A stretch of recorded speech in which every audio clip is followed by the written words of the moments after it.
Akit ka ng Marilaki? Akit ka ng Marilaki? Akala ko akit ka ng Marilaki. Bakit? Ayan. Tatry ko. Kaya nga eh. Salamat, ikaw din, ingat ka. Tingnan nyo, panis. Nakabakaride yung aso.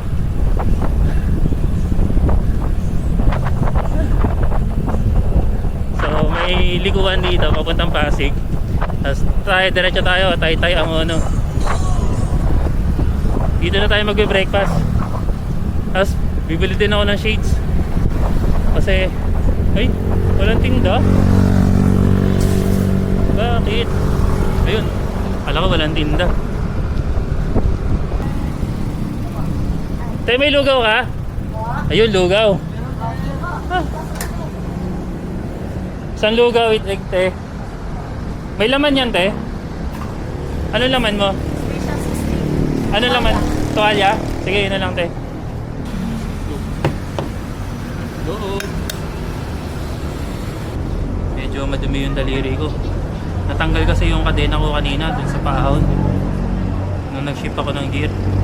So sa susunod, bago umahon, mag-shift na ako para iwas aberya. So okay lang yan, kain tayo. Tug muna. Lagyan natin ano, pampaangang chili oil. Tapos itong ano, spring onion.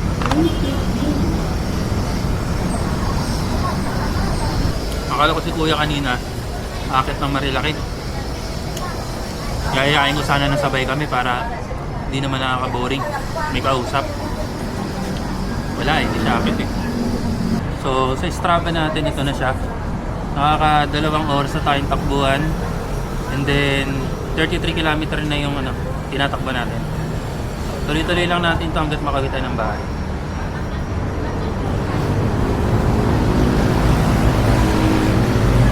Habang nandito tayo sa Taytay, hanap tayo ng shades.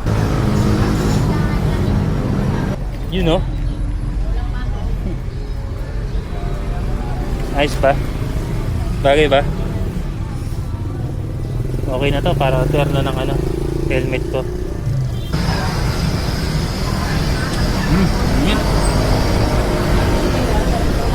So mula rito hanggang Pililla Wind Farm, 27 km.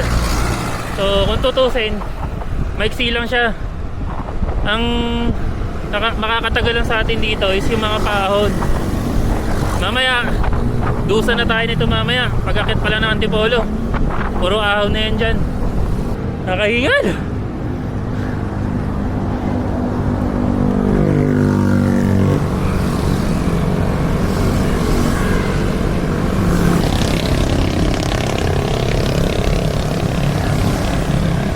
Dito na tayo sa parang sunod-sunod na akyatan na to.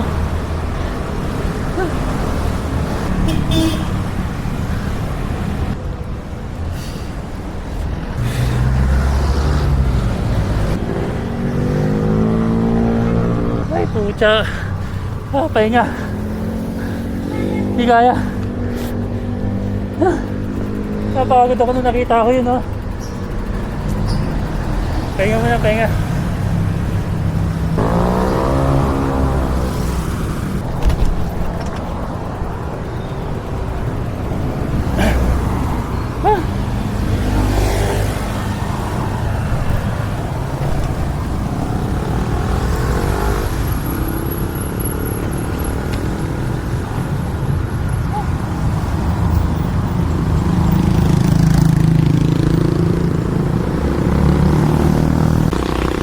Pakiramdam ko ngayon, ang bilis ng tibok ng puso ko. Alam mo, parang sasabog eh. Sa binti naman, nangingalay pero kaya naman. Hindi katulad dati na parang nanginginig na kagad. Pahinga muna ako rito. Hindi biro. Pero ang sarap. Ang sarap ng pawis ko. Sobrang sarap ang sarap sa pakiramdam. Arko na tayo ng Antipolo. Woo! Dito na tayo sa Arco ng Antipolo. Ay, picture muna tayo dito, picture. Remembrance. Ay, sarap. Picture ako muna yung bike.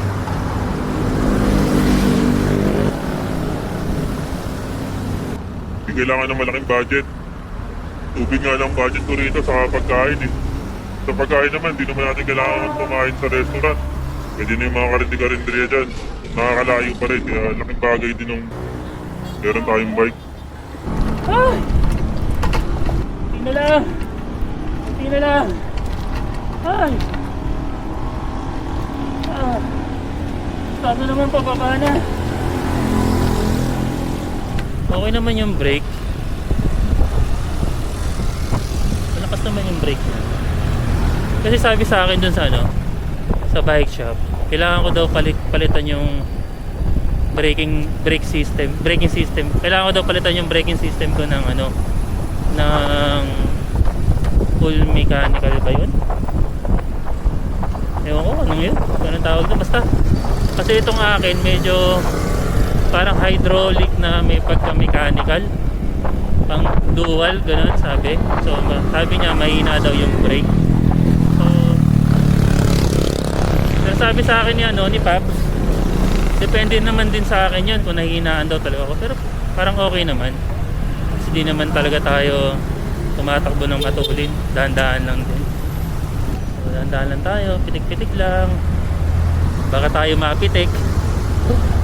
Sarap. Masarap yung pababa, kaso ang kinakatakutan ko dito sa pababa yung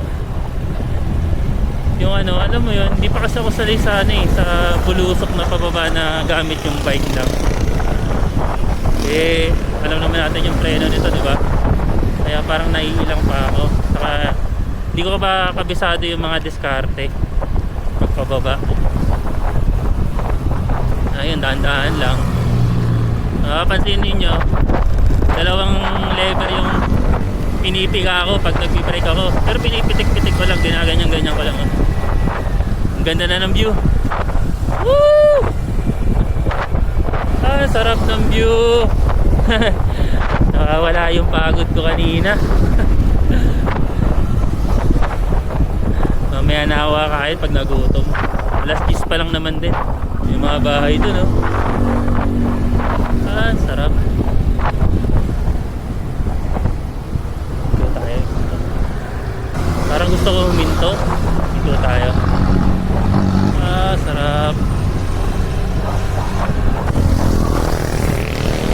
Pitik lang, pitik-pitik lang. Woohoo! Sarap. Woohoo! Pababa ng pababa. Spaghetti pababa. Ala, tignan. Ala, sikong-siko to ah. Tandaan lang, baka masiko tayo. Tayo sa gilid.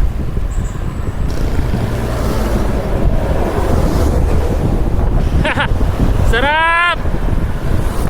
Tapos mamaya kapag may pahon, dusa naman, hirap.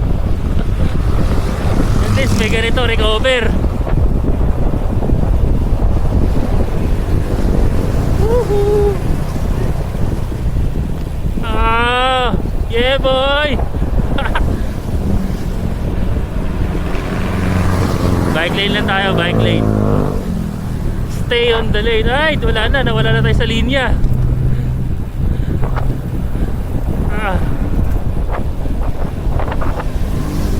Yeah boy! Woo! Sarap.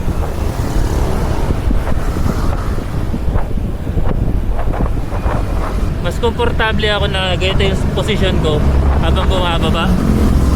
Parang mas control ko yung bike kesa yung normal position na ganito. You know, mas okay sa akin yung ganito.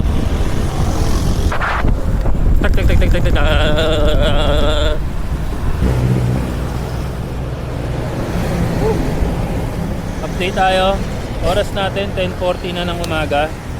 At nandito na tayo sa Arco ng Morong. Then dire-diretso lang tayo. Pagdating sa dulo, kakaliwa. Next na bayan yan is Baras. After ng Baras, Pililya na tayo. Then sa Strava natin, mag-aapat na oras na tayong tumatakbo. And nakaka 55 kilometer na rin tayo. Status ng tuhod natin, maganda. Oo, maganda kasi parang habang tumatagal ako nagbabike, mas parang lumalakas yung tuhod ko. Lalo na sa mga paahon. Ngayon nga lang, hindi ganun kabilis tayo umahon. Mabagal lang talaga, yun lang, gumaganon lang yung paa natin. Oh. Pero kung kagandahan nun, tumatagal yung bintina natin, tumatagal na yung tuhod natin. So, magandang senyalis yun na pagdating sa event, kasi puro ahon doon, it's either hindi naman tayo makasabay dun sa mga makakasama natin, pero posibleng makatapos tayo ng event. Laking bagay nun.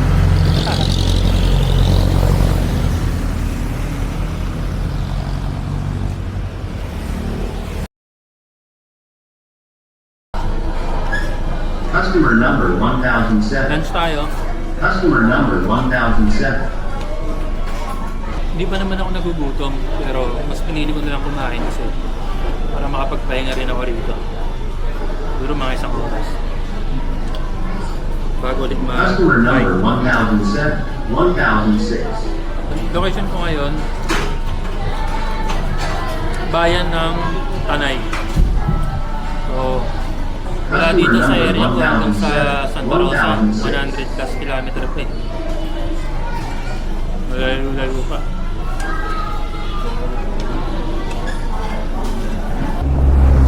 Kanina pa ako nag-iisip eh na itong ride kaya natin ngayon is meron tayong makilala. Meron kaya tayong bagong makilala na kaibigan. Kasi yung last ride natin na Laguna to Commonwealth, pag uwi natin meron tayong nakasabayan na bikers din, nagbabike din siya. Actually siya yung unang kumausap sa akin. Ang pangalan niya si Angelo, katukayo ko din, no? Papunta na ako ng Laguna noon, siya naman papunta ng Parañaque. Yun nga lang, hindi niya tayo ma-message sa Facebook kasi ang alam ko wala yung cellphone eh. So shoutout na lang sa'yo, Angelo. Kung mapapanood mo to at kung meron ka ng cellphone, chat mo ako, ride tayo ulit. Ngayon kaya, sino kaya makikilala natin ngayon sa daan? Maganda rin mag-bike nung may kasama ka kasi hindi ka napopokus dun sa distansya or sa layo. Kaya example, ahon. So mawawala masyado yung attention mo dun sa ahon kasi meron kang kasama, may makakausap ka or kaya meron kang hahabulin. So yung hirap na mararamdaman mo na ikaw lang mag-isa, hindi mo ma-feel yun kasi may kasama ka. Tulad nung nakasama ko si Angelo sa Padyakan, last pag na ako nun eh. Pero nung meron ako nakausap, meron akong kasabayan, parang lumakas ako ulit. Kasi syempre nauuna kasi si Angelo sa akin. Syempre ikaw, para magtuloy-tuloy uusap namin dalawa, kailangan ko pumantay sa kanya. Kaya okay din yung meron kang kasama. Kaso dito sa challenge natin sa sarili natin, wala tayong kasama, tayo lang mag-isa. So kausapin natin yung sarili natin. Yun yung pinaka big challenge. Kausapin mo sarili mo. Diyan na ba yung papuntang Mabitak? Opo. Kakaliwa na ako dyan? Okay, sige. Thank you, ate. Kaliwa na daw tayo dito.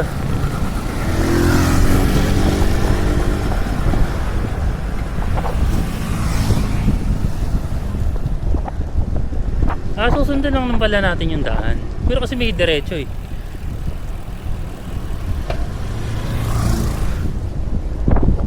Ayun. Yan kasi paloob na ng ano yan, ng Pililya.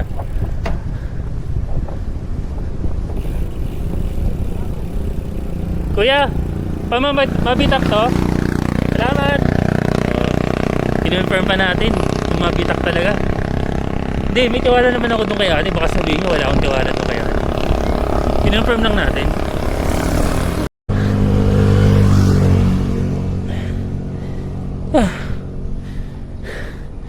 Simula nung nakalagpas tayo dun sa may Petron saka Jollibee ng Pililya, paangat na yung pinapadyak natin. Dahan-dahan. Oh.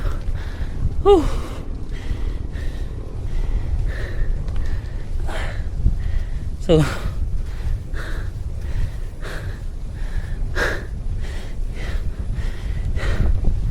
parang gusto ko nang buminto, pero iniisip ko pag napahinga yung paa mas masakit, kaya dinadaan-daan ko na lang. Ang sarap, ang lilim, ang presko. Ang layo na nito pero may mga tao pa din, may mga nakatira pa rin sa gilid ng kalsada. Medyo siko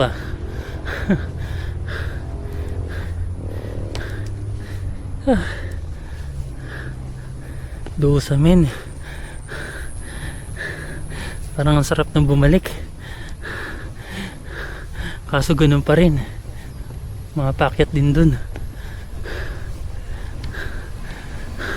Buti na lang dito sa dinadaanan natin may mga part na shade kasi may mga puno, kaya kahit pa paano nakaka-recover tayo. Ganito lang yung takbo natin, so dandahan lang. Ayoko persign ng persign, nagtitipid ako ng lakas. Sinay ko sa mapa kanina, wala rito hanggang Santa Rosa, hanggang sa bahay 97 kilometer pa. Woo!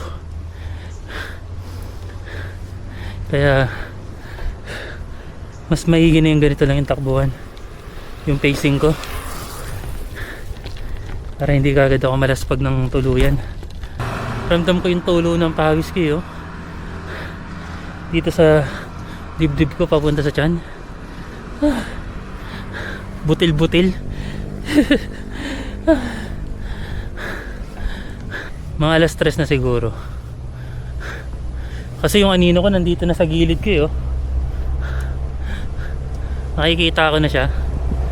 Kanina hindi ko siya nakikita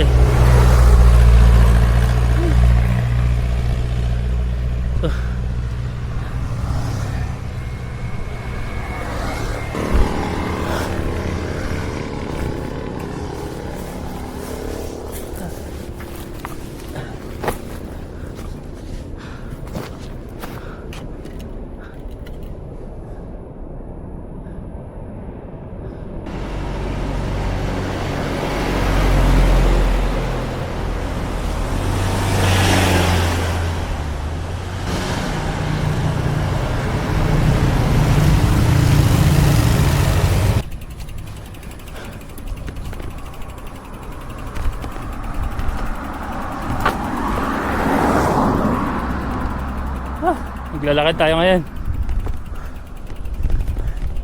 Medyo mahapdi na yung pet ko, kaya pinapa-relax ko muna, saka yung binti ko.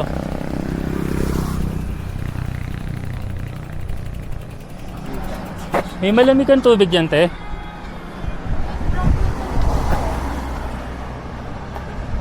Hindi na malamig tong akin Pasado na. Pasado na. Walang mas malaki-laki nito? Wala na po, sir. Ako po? Saan galing? Santa Rosa po. Wala yun. Pero siya. Yes po. Sa Tanay po, o sa C6 po ako dumanay. Dumaan. Mabitak na po ba to? Hindi pa sir. Hindi pa? Po, ma'am. Mabitak na. Rizal pa po ito. Asan lusong dyan ate? Medyo malayo-layo pa po. Medyo malayo pa? Medyo Ilang akyatan malayo pa? ang akyatan niya. Pero pagdating mo sa lusong, puro lusong na yan. Lusong na po yun. Ay, salamat makakahinga. Isang nga lang. Humiga na ako dun eh. Nagpahinga na ako eh. Hindi po ito akyat dito. At, wag ganun preno. Wag naman. Baka umabot tayo dun sa taas. Tay, iwan ko na to. Ah, sige. Hindi na malamig eh. Hindi ko na mainom.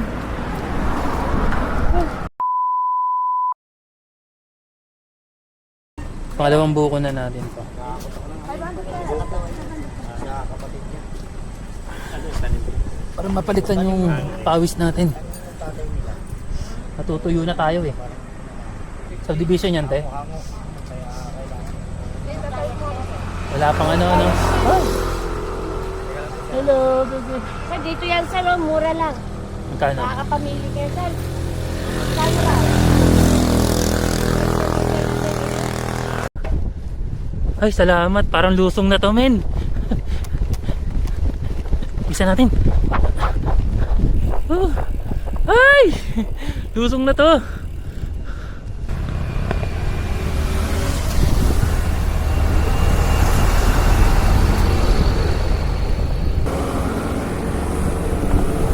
Bago tayo bumaba, tingnan muna natin yung view. Ang ganda oh.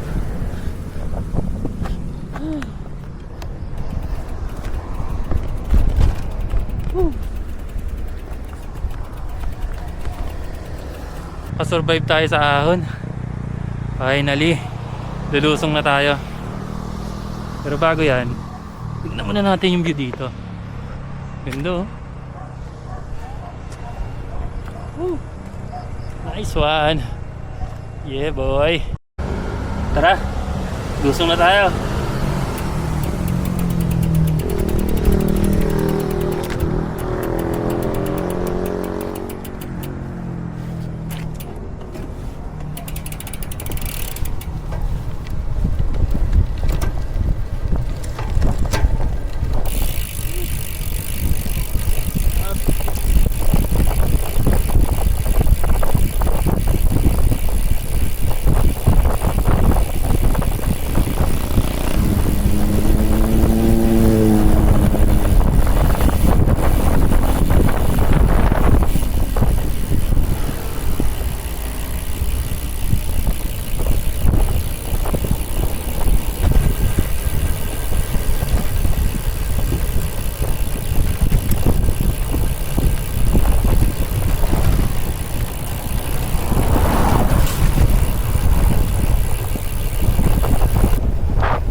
Sarap sa pakiramdam.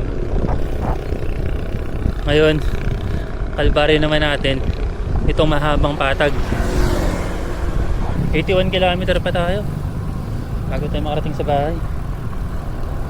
At medyo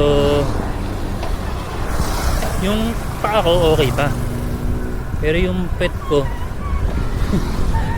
medyo nananakit-nakit na.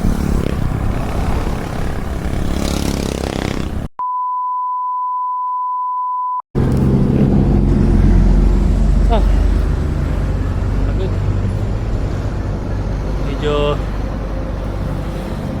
hindi na ako mapakalisan ako sa upuan ko. Medyo mapi na yung pet ko. Kailangan na natin ng remedy. Buti naalala ko, meron kasing sinend sa akin si Paps na mga listahan na kailangan meron ako o dala-dala ko sa biyahe namin. isa nakalista doon, ito. Laglag pa. Uy, ito.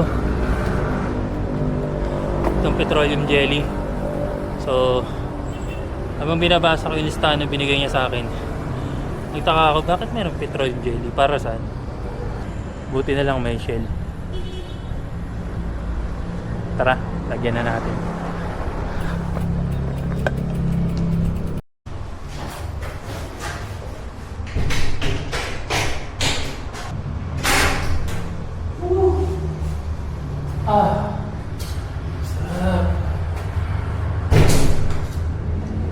Success. Ang galing na itong petroleum jelly nito.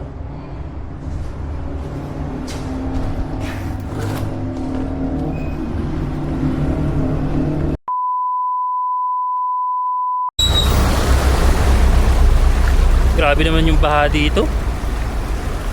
Pauwi na lang, nabasa pa yung sapatos ko. Update tayo. 6:20 na ng gabi. And nandito na tayo sa Pakil. Bayan ng Pakil. So, galing Mabitak, dumaan tayo ng bayan ng Pami. Then sunod nun, ito na, Pakil. Sunod dito, Lumban. Then Pagsanhan. Tapos ano sunod ang Pagsanhan? Santa Cruz ata. Then Pila, Los Baños, Calamba, Cabuyao, saka Santa Rosa. So, malayo-layo pa. Ilang bayan pa yung ating tatakbuhin. Sa tansya ko siguro mga alas 12 na ako makakarating sa bahay. Alas 12 ng madaling araw. Wala akong ilaw sa harap. Hindi ko alam kung bakit. Sinarge ko naman tong ilaw ko. Pero nung ginamit ko, parang wala pa tang 30 minutes, lobat na. Namatay na siya.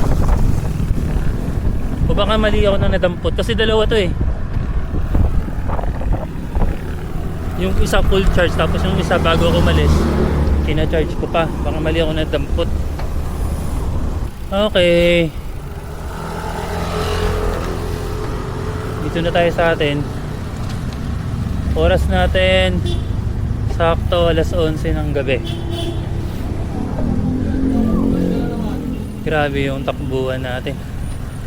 Tagal ko nakauwi.